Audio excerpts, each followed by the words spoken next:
The following is a presentation of the Eagles Sports Network. All right, Adam Cavalier alongside Carson-Newman offensive lineman Dan Gallman. Dan, a frustrating one today against North Greenville, fall by 10. Had chances late, but again, kind of one of those games where when the offense needed to pull through it, it didn't. When the defense needed to pull through it, didn't. How do you sum up today? First half defense played great, and offense we just couldn't make plays. And it just came down to we get 2 yards here, 3 yards here, and then we get 10 yards back. And we did that a couple drives, and you just can't do that against a team like North Greenville. Then we got into the second half, and we started moving the ball a little bit, but still we have those same problems where we get sacked or we get a penalty or something like that, and it just moves us back and we get stalled.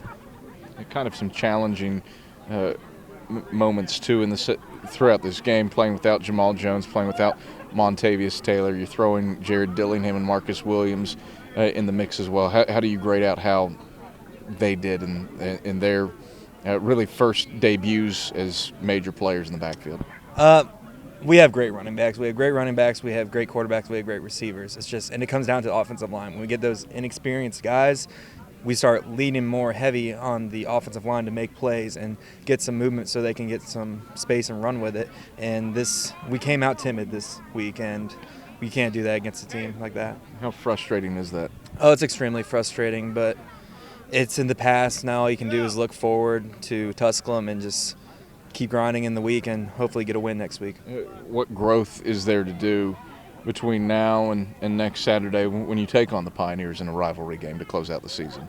I'd say mental growth and just consistency. We have guys who can make plays on the line. We have guys who can make plays in the backfield.